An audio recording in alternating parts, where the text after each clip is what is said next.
us, everyone. Today we have Dr. Ian Breckheimer. Did I pronounce that correctly? Yeah. Okay. Who is a staff research scientist from RMBL, the Rocky Mountain Biological Laboratory, whose background is in landscape ecology, working at the intersection of conservation, data science, and remote sensing. He did a postdoc at Harvard University. And in 2020, he joined the staff of the Rocky Mountain Biological Lab. So we're really excited to have you here today. And yeah, if you want to go ahead and get started, you can take it away. Right. Thanks, Chelsea, and thanks to everybody who came to the seminar today. I'm excited to talk about some of the work that we're doing at RMBL and the broader context of how the remote sensing evolution is really driving forward a lot of important work. Just a quick reminder, if you don't have your audio muted, I think there's a little bit of background noise. You might hear a little bit of noise on my end. That's because I have a 10-week-old daughter who's recently found her lungs. So no promises there. There won't be a crying baby in the background on my side. Anyway, so I wanted to just kick things off by giving you a little bit of context. So I'm staff research scientist at Rocky Mountain Biological Lab. That's a nonprofit independent environmental research station that's on the western slope of the Rockies. I was actually looking at the relationship between where RMBL is, which is outside of the town of Crested Butte, and Boulder, and they're just over 100 miles apart as the crow flies, but it does take about 5.5 hours to drive there because you don't have a straight shot through the Elk Range and the Front Range. A few ranges in between there. But regardless, RMBL is probably one of the oldest and longest standing environmental field stations in the Rockies. It is also, and I'm a little bit partial here, one of the most beautiful parts of Colorado. This is a shot of the the upper East River. The laboratory itself is right below the mountain that's in the center of the frame. And the beautiful meanders on the East River and that glacial carved valley are in the foreground. So I'm pretty lucky to be able to do the work that I do. And the reason is that RMBL is an interesting organization. So it was founded in 1928 by a set of biologists that essentially came up into the mountains looking for a place to camp and found an old silver mine ghost town called Gothic. And it developed over the 1930s, really took off in the era post-World War II with the establishment of the National Science Foundation. In the 1980s and 90s, it became a center for the development of pollination biology and the study of plant phenology, so the timing of life events. A lot of really famous work went on at RMBL, spearheaded by Dr. David Inouye, who demonstrated really some of the earliest ecological impacts of climate change on Rocky Mountain ecosystems. And if you look at RMBL today, we have about 250 scientists that come up through the lab on a regular basis every summer. And it's really expanded from this core of ecology and evolutionary biology to a much broader suite of environmental research that encompasses snow science, atmospheric science, hydrology, biogeochemistry. And then, of course, we also still do a lot of pollination biology and evolutionary biology at the lab. So I want to talk a little bit about a common challenge that all of these field researchers face. And that's really the gap between what we can measure in the field. I'm a plant ecologist, so this is sort of the characteristic way that I collect data in the field. I set down a quadrat, and with colleagues and friends will spend time counting or estimating the percent cover of plants in a small 1 by 1 meter area. And that constitutes that's a field sample for us. But what we really want to know about is what's happening in the broader landscape, how these systems as a whole are responding to very rapid environmental change, and getting from field measurements to that kind of synthetic landscape scale understanding is really, really difficult. And this is the process that you can think of formally as scaling, right? We're trying to take the measurements that we have in the field and then translate them to the larger scale. And luckily, this is probably the best era in the history of biology, the history of ecology, for doing this kind of scaling work. And that's because we're really in the midst of what we can think of as the Earth observation revolution.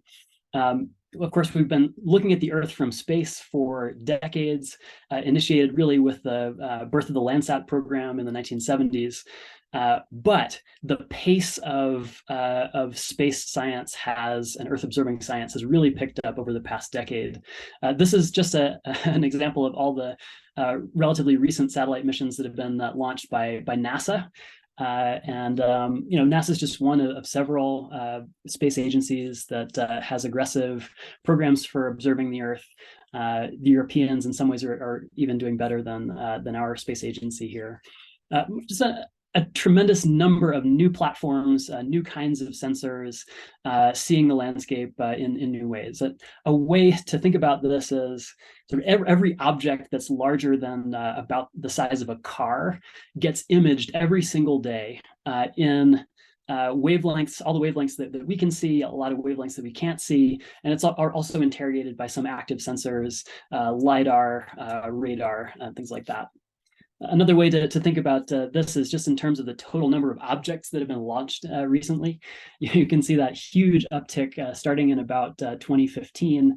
That's really driven by the commercial satellite space. So we're seeing a lot of commercial Earth observing satellites, and I do think that the last couple of bars there are probably driven also by SpaceX's Starlink satellite internet service. But regardless, we're really in the golden age of remote sensing here. But it's not all gravy, at least not for ecologists, evolutionary biologists, people that are in my domain.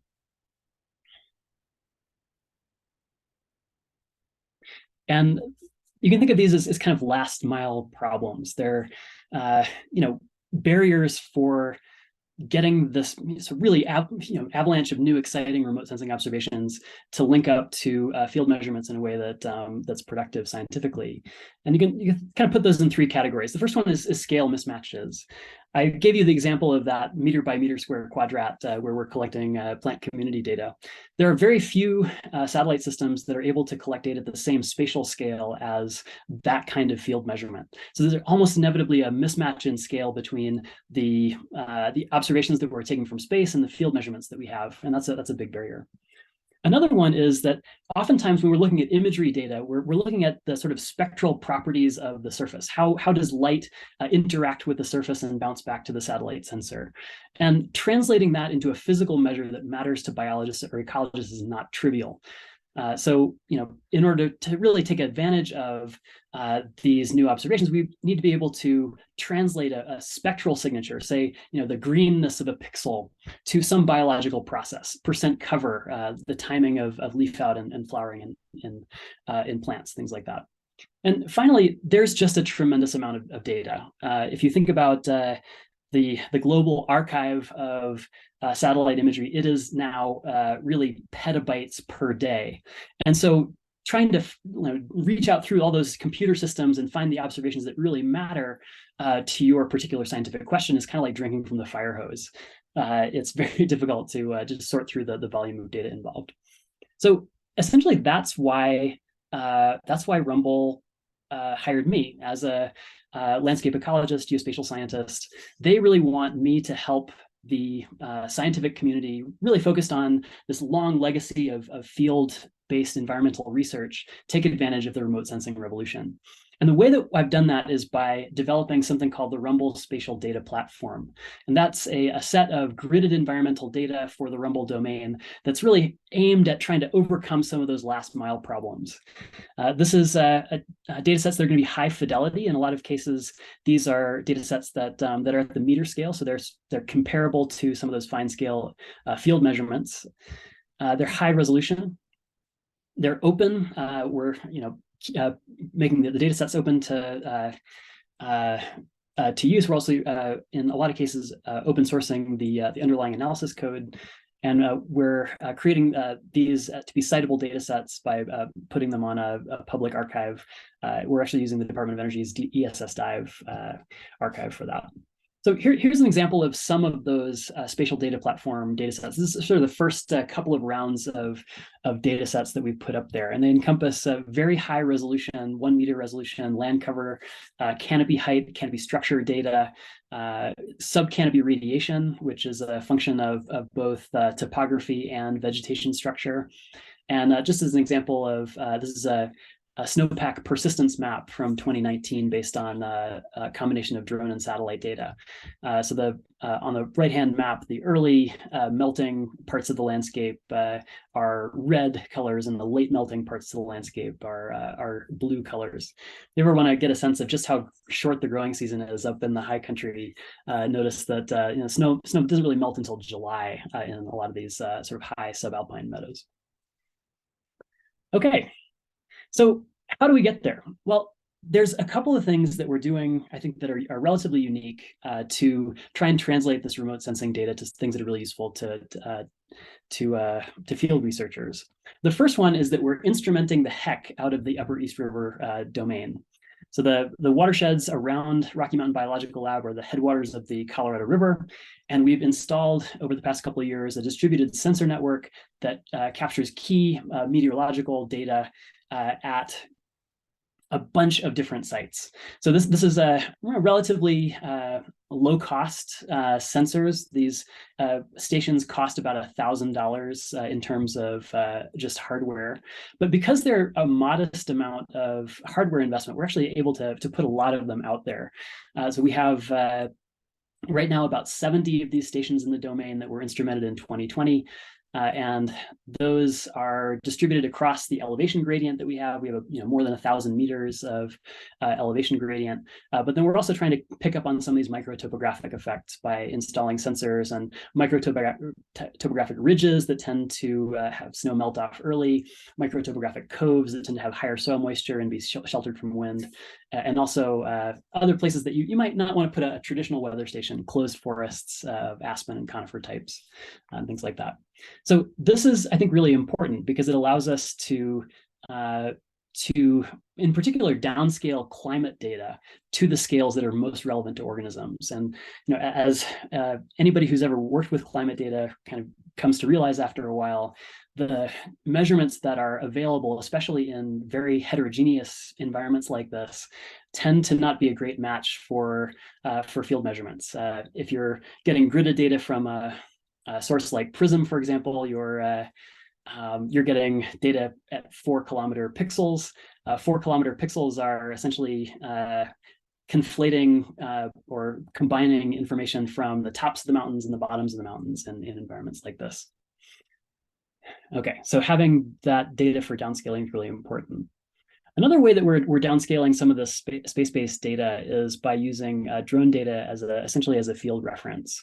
A couple of years ago, Rumble purchased a really nice unmanned aircraft system and a really nice set of multispectral and thermal sensors. And that allows us to collect these centimeter scale information, centimeter scale images that capture infrared wavelengths, so we can measure some vegetation processes. Also thermal infrared, so it allows us to understand microclimate processes at sort of the tens of centimeter scales. And we're doing these acquisitions at a set of sites at a sort of over a period of time. So this is an example of one of those time series. This is actually not from the new drone system, but an older system that we still run for one field site in 2019. So you can see as you go from May through to July, you see that snow start to go away, and you can see the land surface start to green up. Because these data sets are super high resolution in space, high resolution in time, and high resolution in the spectrum, we can really use them as a reference to the space-based and airplane-based observations that we have. We can do things like pick out individual plants, sagebrush, corn lily, things like that, out of the drone imagery, and then use that to train models that are based on larger scale remote sensing. So spatial domains, the data set, obviously we can't do this at a continental scale if we're looking at meter or centimeter scale data sets. So we're really focusing on a couple of domains that are in the vicinity of Rocky Mountain Biological Lab, and we sort of have 3 of them. The first one is kind of small on this map. It's the orange polygon. This is areas around the Gothic town site. These are places where we have essentially centimeter scale data on land surface processes, vegetation structure, vegetation composition, relative abundance of common plant species, things like that. And the green domain, we've got also really high resolution topography data derived from LiDAR, vegetation structure derived from LiDAR. And we're starting to put together land surface phenology data sets that are based on satellite data. And then finally, we have a larger domain, which is going to be really important for hydrologic work. That is essentially everything that drains down to the city of Gunnison, encompassing a large part of the upper Gunnison River watershed. But even at the largest domain, we're really not talking about huge landscapes here. The largest domain is only about 60 kilometers by 60 kilometers. So if you contrast this with some of the other efforts that are going on, National Ecological Observatory Network is really focused on sort of these continental scale processes. And I think that we actually lose quite a bit when we're essentially averaging over domains that encompass so much ecological heterogeneity. And there's a lot to be gained by developing kind of a remote sensing super site that's specific to the Rocky Mountains. And that's the sweet spot, at least from my perspective, in really preparing these data sets for environmental discovery. Okay, so I'm briefly going to talk about 3 case studies that really show some of the science that we're doing with the spatial data platform. I would just want to emphasize that these are not comprehensive. We actually have a lot of different research groups using these tools in different ways. But I just wanted to highlight 3 that are, I think, especially interesting and have nice maps. The first one is really focused on some of my own research program, and that's a study of pollination landscapes. Plants and their pollinators are some of the most important ecological interactions on the planet. Essentially, about 80% of plant species are dependent in some way on animal pollinators, and that those interactions are really, really crucial to agriculture. And we have I think a brooding crisis with plant pollinator interactions, where a combination of disease and land use change and climate change has really stressed these systems. But one challenge with this kind of work is that plant pollinator networks and how they evolve and how they respond to environmental change has, for the most part, not been studied in explicitly kind of landscape ecology spatial frameworks. And that's meant that we were actually overlooking some really important potential dynamics that have to do with how the landscape is arranged. So in mountain environments like the Rockies, or this is a picture from Mount Rainier National Park in the Cascades, you have a huge amount of variability in snowpack, and that produces a huge amount of variability in the mosaic of timing of plant reproduction.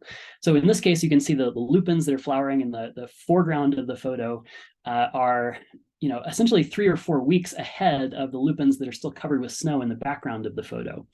So if you're a pollinator like a hummingbird or a bumblebee, the amount of match or mismatch that you have with your floral resources really depends on the spatial scale at which you're looking at the landscape, and how the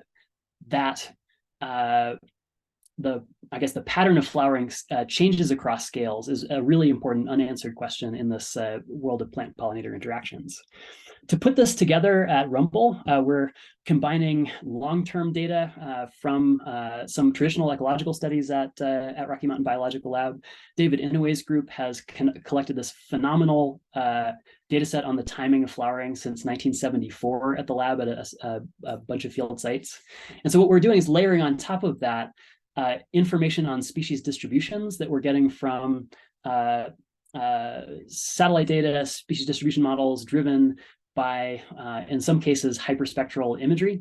So in 2018, we had an acquisition around the lab from a hyperspectral imager mounted on an airplane that is actually the imager that NEON runs. So the National Ecological Observatory Network's airborne observing platform gave us awesome hyperspectral data that allows us to estimate species distributions.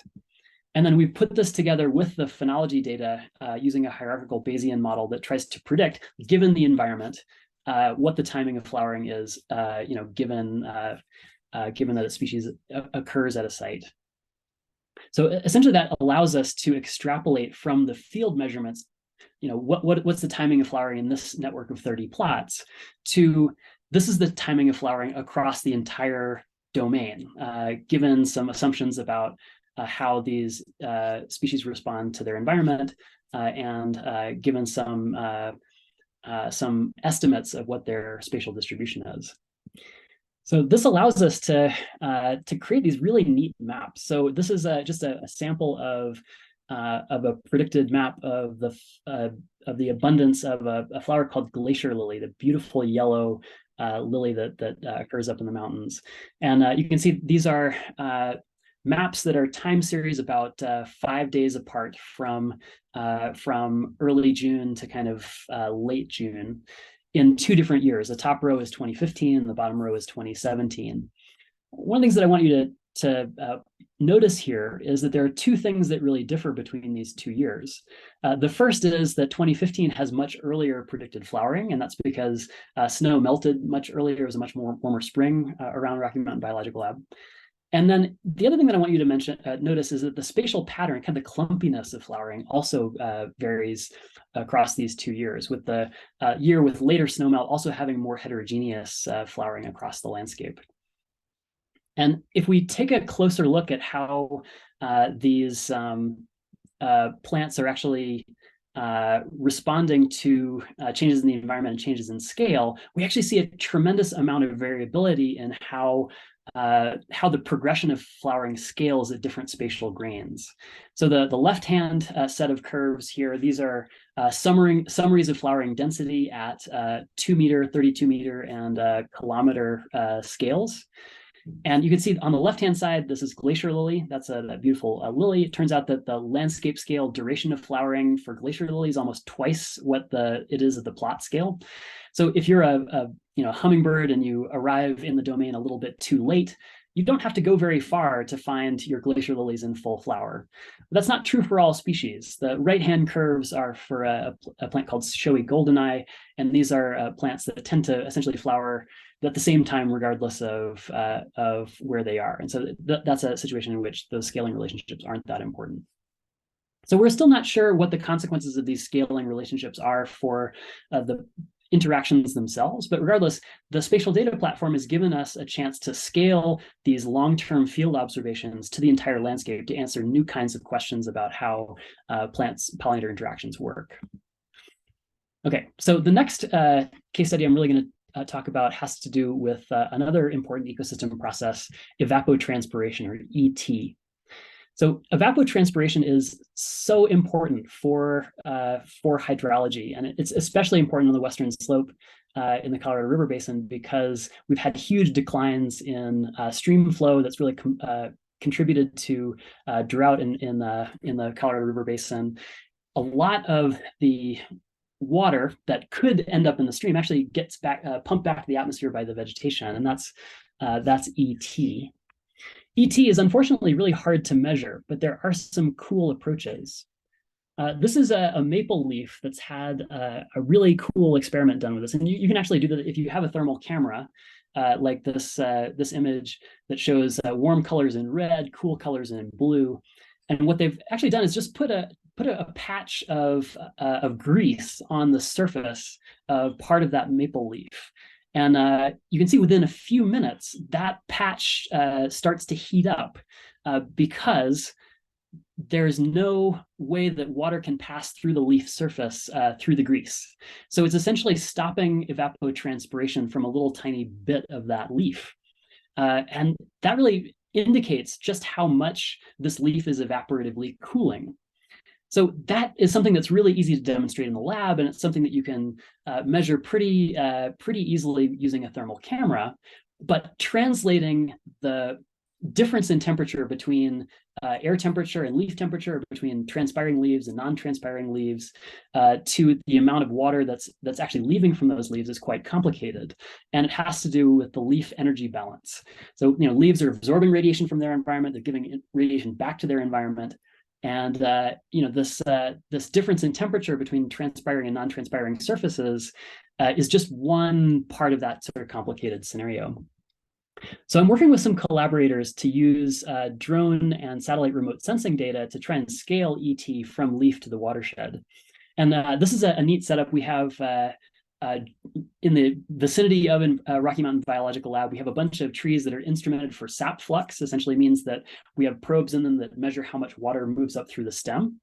And we also, in the past year and a half, have installed an eddy covariance or flux system which measures evapotranspiration at a larger scale, and also some of the other components of that leaf energy balance, net radiation, things like that. So we've been able to combine our drone-based observations of canopy temperatures with these sap flux measures to come up with a pretty reliable way of estimating how much transpiration occurs at least in these particular trees, given the difference between their leaf temperatures and the air temperature. Now, we're sort of at the proof of principle stage here. It sort of works with the trees that we've instrumented. And our next stage is really trying to scale this up to apply thermal observations from other platforms, space-based platforms like EcoStress and Landsat, to try and scale this up to estimate ecosystem-wide evapotranspiration. I'm really excited to do work in this domain the next couple of years on a project that's supported by the Department of Energy. The PI on this project is Lara Cuppers, along with collaborators Chris Still and a few other folks. Okay. So one other project that I'm really excited about is a collaboration with Benjamin Blonder's group at UC Berkeley. And that's trying to map quaking aspen mortality and its drivers across the landscape. Quaking aspen, of course, is the dominant deciduous tree in the Rocky Mountains. But one of the things you might not necessarily know about aspen is that it's got some complicated biology that influences its response to drought. On the left-hand side, you can see this. This is a sad aspen stand. It's a stand that's undergoing sudden aspen decline. This is a complex syndrome of problems that aspen has that's driven partly by drought, partly by disease. Regardless, some of those aspens are what are called diploid, meaning that they have 2 copies of their chromosomes, and some are triploid, which means that they have 3 copies of their chromosomes. And that translates into different traits and different drought response, into different traits. And what Ben's group is really interested in is whether those different traits confer different drought responses in aspen. So one of the ways that we did this was to map diploid and triploid aspen using hyperspectral imagery collected in 2018 from that NEON airborne observing platform. And with a map of diploid and triploid aspen, we used repeat LiDAR data to estimate which aspen stands had undergone higher mortality associated with sudden aspen decline. So the middle map there shows the change in height from 2015 to 2019 in a stand of aspen. It's actually the same one as the diploid and triploid map that I showed you before. And that shows, at least in this tiny little domain, the triploid aspens have undergone quite a bit more mortality than the diploid aspens. If you map that across the landscape, one of the things that comes out is that these diploid and triploid plants have different responses to landscape scale drivers of mortality. And so on the right-hand side here, you can see that diploid aspen tend to have high mortality, even in situations in which they've got a lot of canopy water. This indicates that for diploids, there might be some mortality mechanisms that don't have to do with drought that are contributing to diploids more than they are contributing to triploids, especially at higher elevations. This is the kind of complexity that is very difficult to tease out unless you have landscape scale data. All right. Another thing that I think is really neat about this project is it's allowed us to make a lot of really cool maps and visualizations. And so I'm just going to show you a little bit of how we're translating information from drone data and hyperspectral imagery to these landscape scale processes. So here's our map of aspen in green.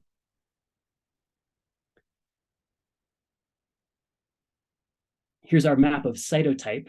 So that's derived from hyperspectral imagery. So we have that for the larger landscape.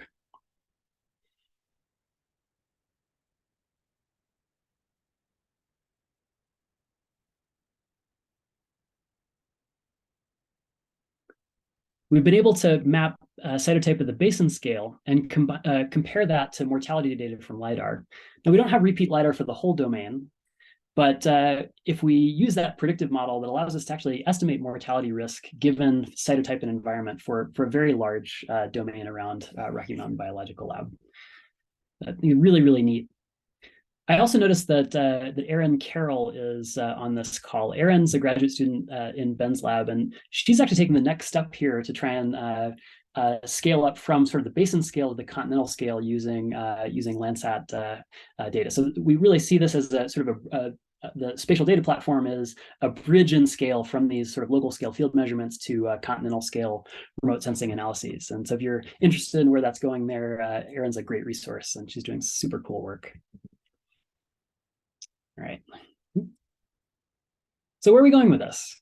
There's two directions that are really exciting to me. The first is kind of stepping from mapping ecological patterns to really stepping into mapping ecological processes. I talked a little bit about the work that I'm doing to try and understand patterns of transpiration in forests across the basin. I really want to make landscape scale maps of ecosystem processes like transpiration, like carbon assimilation, like land surface phenology.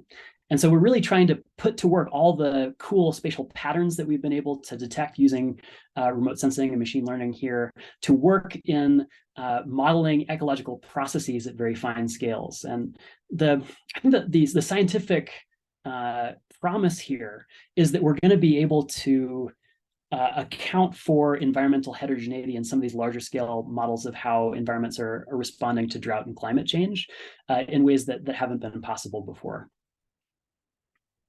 The second thing that I'm really excited about is something called backcasting. Backcasting is essentially taking the information that you have now and using it to project back in time.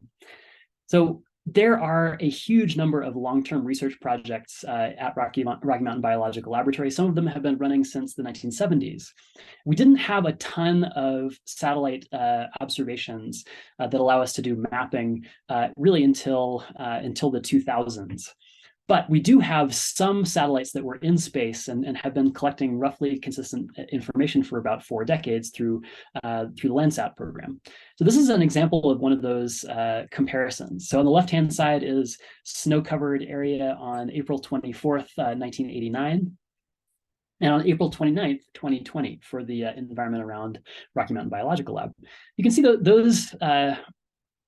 those maps are virtually identical to each other. They're the same fine scale patterns of snow persistence evident in 1989 and in 2020. What's different about 2020 is that we've got information not only from a single Landsat satellite, but a Landsat satellite or 2 Landsat satellites plus 2 equivalent satellites from the European Space Agency called Sentinel-2. And that allows us to get a much denser time series of observations in the sort of 2020s than we do in the 1980s. What's exciting to me is the prospect that we can use this contemporary period to teach us about the past. An example of this is some work that I'm doing with land surface phenology. So on the right-hand side is a graph that shows 3 years of the response of something called EVI2. This is a greenness measure that's used to track plant growth and development in ecosystems. And so for those 3 years, 2018, 19, and 20, we actually have a huge number of observations, some of them from Landsat, some of them from Sentinel. And we were able to detect very fine variations in the timing and magnitude of green up and brown down from these data sets. One of the things that I'm most excited about is that we've been able to use a hierarchical Bayesian approach to fit a single curve to these kinds of observations. And that allows us to extrapolate back in time with sparser data.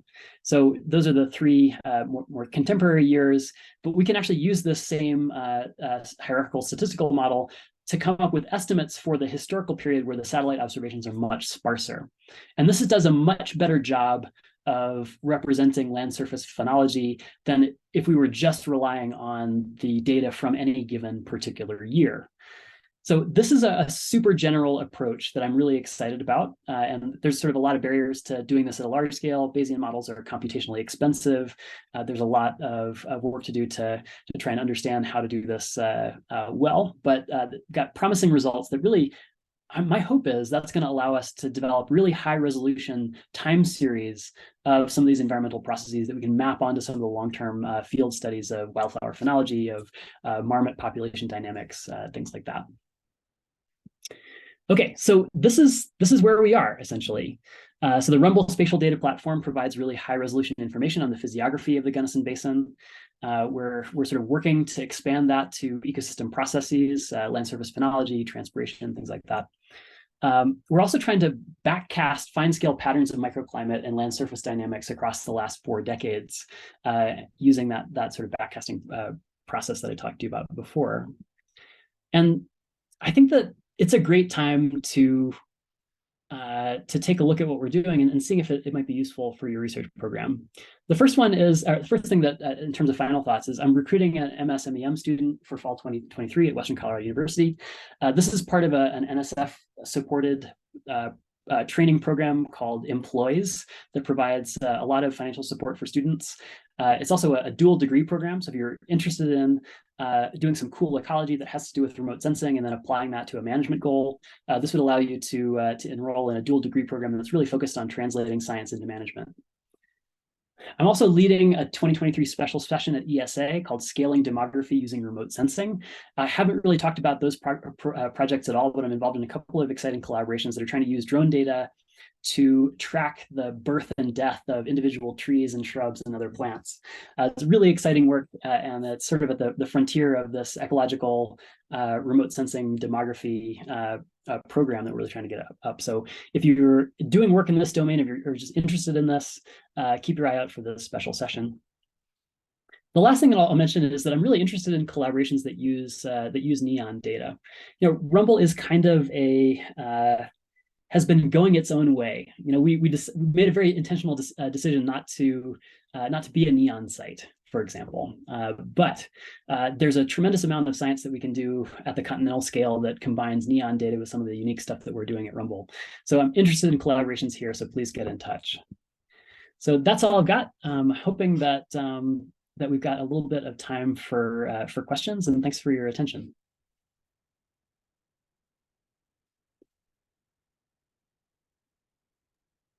Thanks, Ian. That was wonderful. I see some applause happening in the chat here. Did anyone online have any questions for Ian?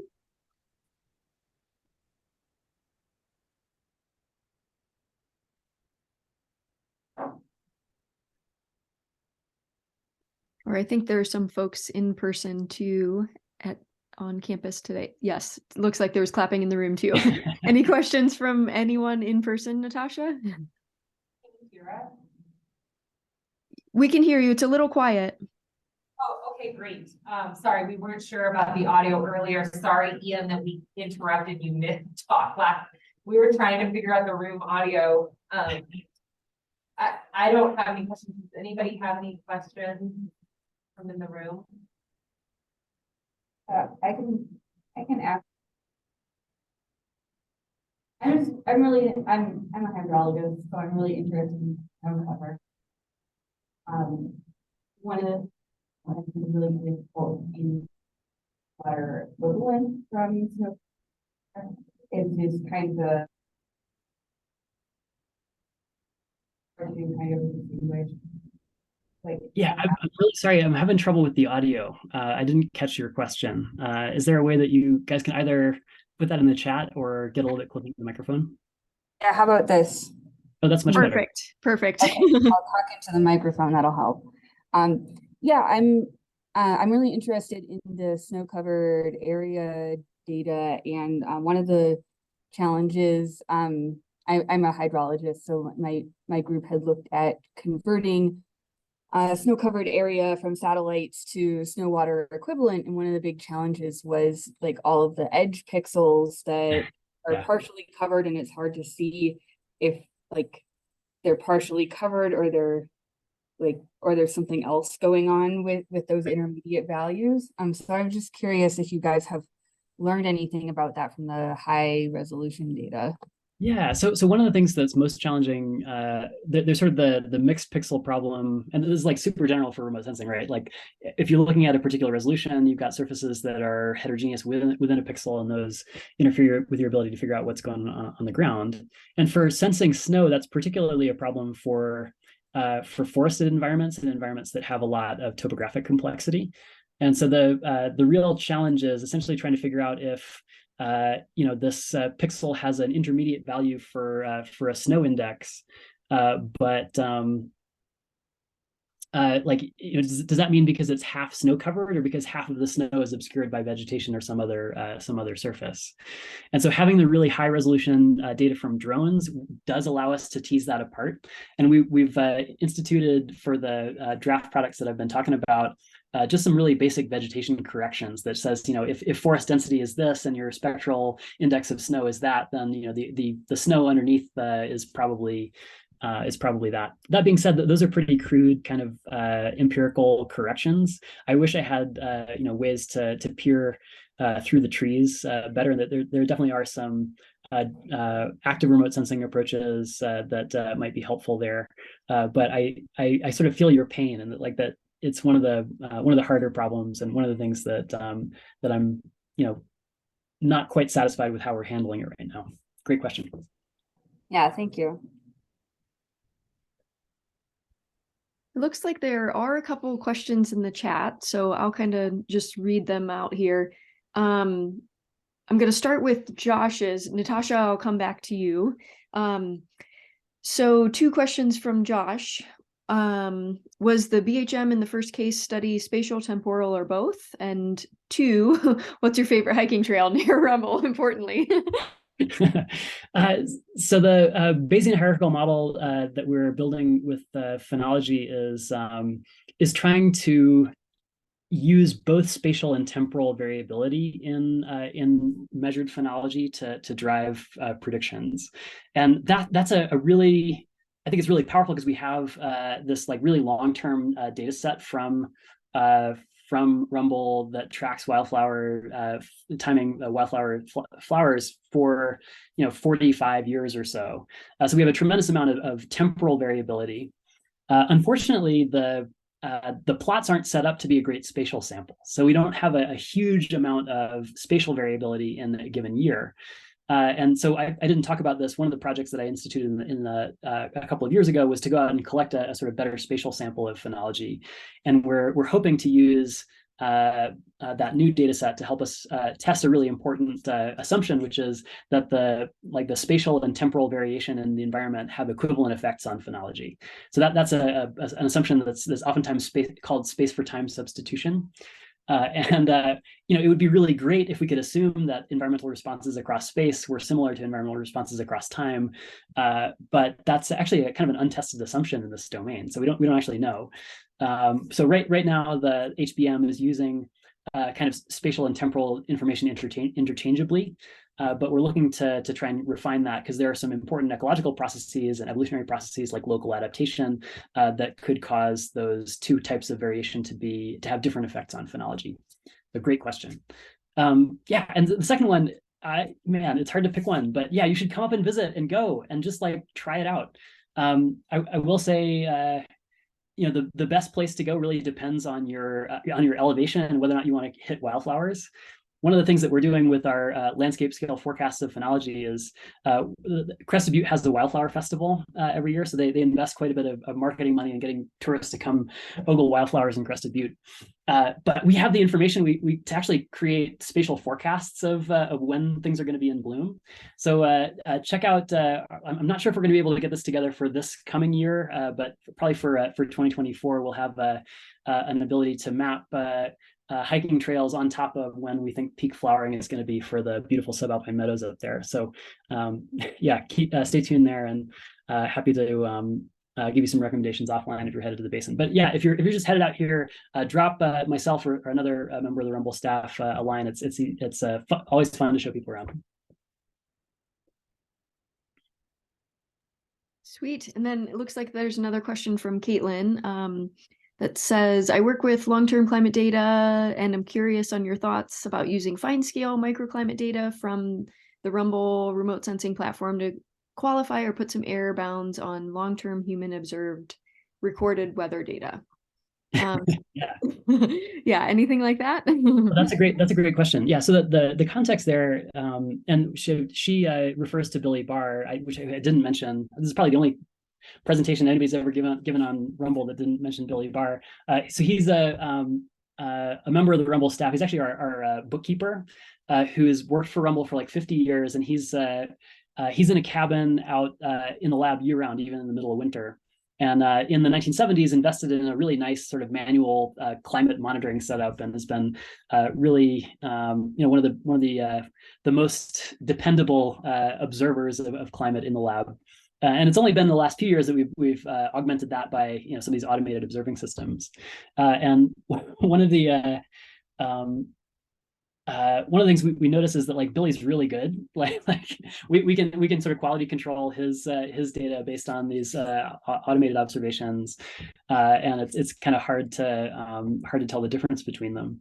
But for some of the longer term stations, it's actually much more difficult. There's a long term climate station in Crested Butte that's been operating since 1908, but we know the station itself has been moved like 6 times, and the instrumentation has changed at least that many times over the course of that long span. So trying to pull out long-term climate trends out of some of these records is tremendously challenging. So I would say what we're doing on the backcasting side, at least on the climate side, is we're coming up with reference time series that have undergone what's called homogenization. Essentially means that they've had some of the problems associated with station moves and sensor changes corrected for.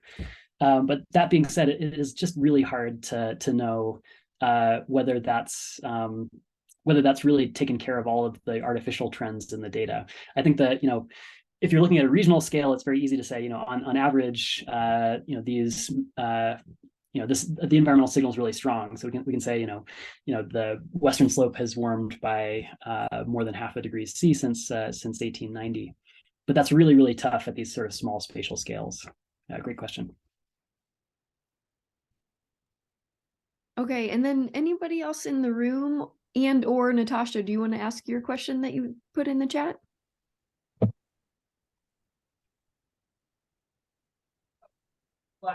You go ahead, but I have one. You'll go for it. Okay, can you hear me? If you can get a little bit closer to the mic, that'd be great. Just wanted to see.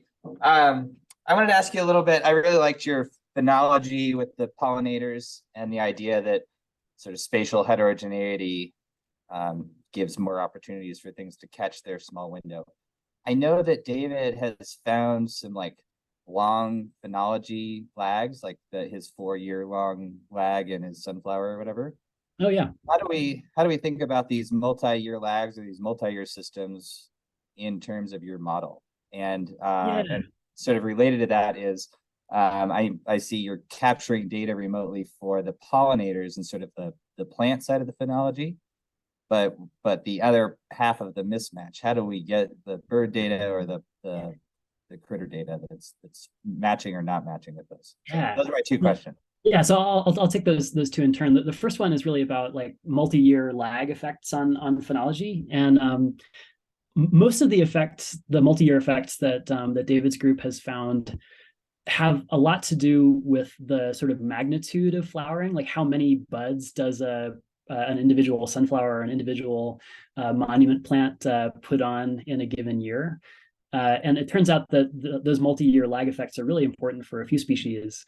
Aspen sunflower is one, monument plant is another, and there's sort of a very clear mechanism there, is that they pre-form their buds more than a year in advance.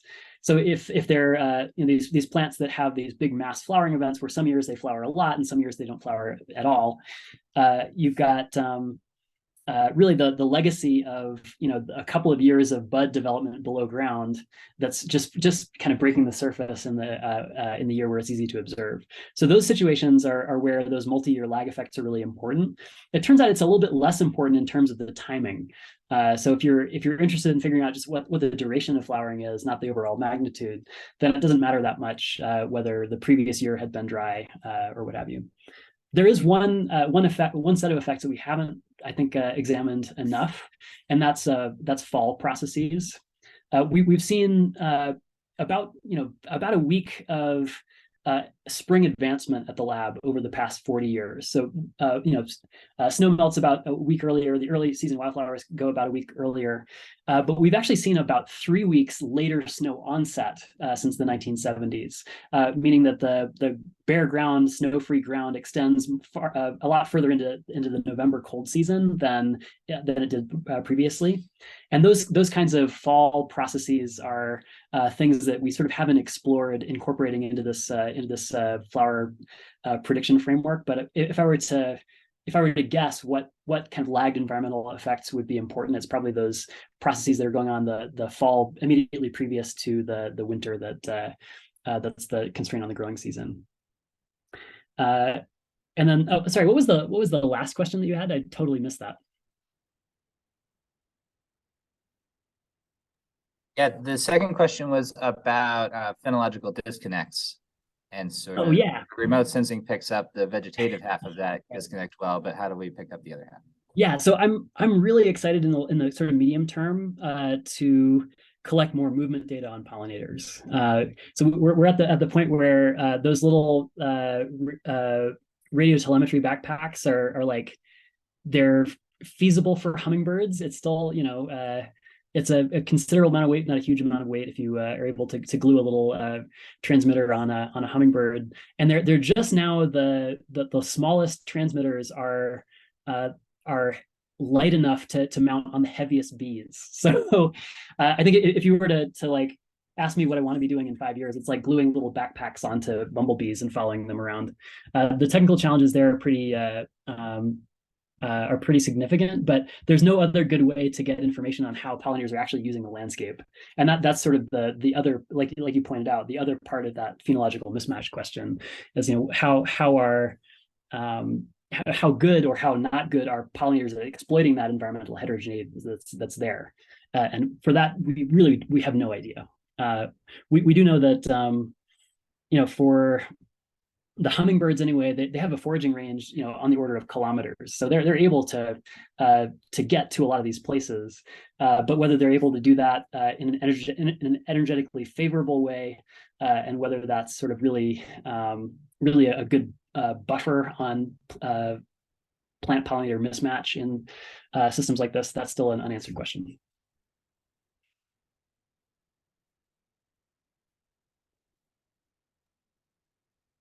Any other questions from anyone?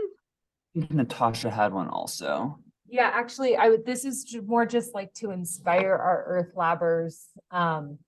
So Ian, just a little bit of context for one thing we do at Earth Lab is we do this like Twins Day pitch where we try and think about sort of interdisciplinary topics, and we kind of converged on this idea of using demography and data cubes to kind of look at ecological tipping points. And so I just want to kind of ask our Earth Labbers, as we start to think about what that means, if you had any kind of interesting thoughts to share with Ian, or maybe do you see any sort of potential overlaps in what Ian presented and kind of what we were doing, and if there's any possible collaborations that make sense.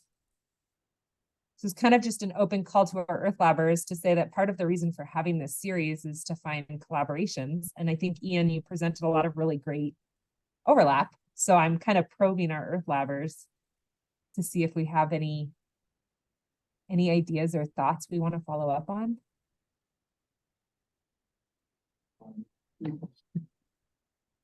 Yeah, I would say I really liked your Bayesian model where you hindcasted the climate and then modeled the phenology through all the time. Do you see any signals of like increased variance or change in behavior in that model? Anything we could sort of hone in on as sort of any transition markers of ecological transition? Yeah, that's a great question. So I guess the short answer is no. So we have seen for the meadow ecosystems that I'm really focusing on for this project, we've seen quite a bit of stability and resilience in those systems. But there is, I think, one with one exception, and that is that sagebrush is doing really well. So we're kind of at the transition zone between sagebrush steppe ecosystems and subalpine meadow ecosystems. And when you take a look at the long-term record, there does seem to be some parts of the landscape where the seasonal cycle is starting to become attenuated by the invasion of semi-evergreen shrubs. And so that's exciting. And I think, sagebrush is spectrally unique enough to where we might be able to do some more work to try and understand what sagebrush cover looked like historically. But that's sort of the biggest change that we've seen to meadow and shrubland ecosystems. That being said, we've also got a large scale conifer mortality event that seems to be in progress in the upper basin. We for the most part been able to avoid these big beetle kill events for the past decade or so, but we're starting to see quite a bit of mortality, and particularly of subalpine fir in the basin.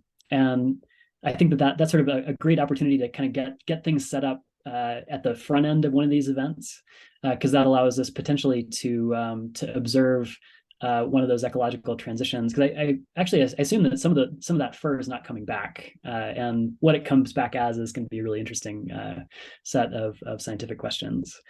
I think do you see that as a shifting range limit?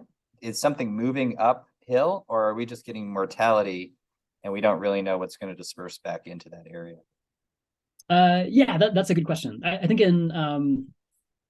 it's not sort of along the climatic boundary of closed forest itself. There we actually, so the ecological type that tends to inhabit that boundary in our part of the western slope is aspen. So we actually do see a lot of these marginal aspen stands that are undergoing very, very rapid mortality and kind of becoming much more much grassier and much shrubbier than they were previously. But those the first stands that I talked about are actually not quite on, they're not at that climatic boundary. So I would expect that that there would be trees that would probably regenerate in most of those environments. But that being said, I think we're those kinds of long-term forest dynamics questions in response to climate forcing is those are just really, really important, very difficult forecasting problems. And I'm hoping that some of the work that of course that Ben and Aaron have done with aspen, some of the work that we're doing with the collaboration with Larry Kuppers are going to try and allow us to build forecasting tools that really do a good job of understanding when and where we expect those environments to flip over from forested to non-forested types. But man, it is it's one of the hard problems, right? Yeah. Cool. Thank you so much. I think we burned up all of your time though, so we maybe need to give you a final applause and let you go. All right. Thanks a lot, everyone. Thanks, Ian. Have a great day, everyone.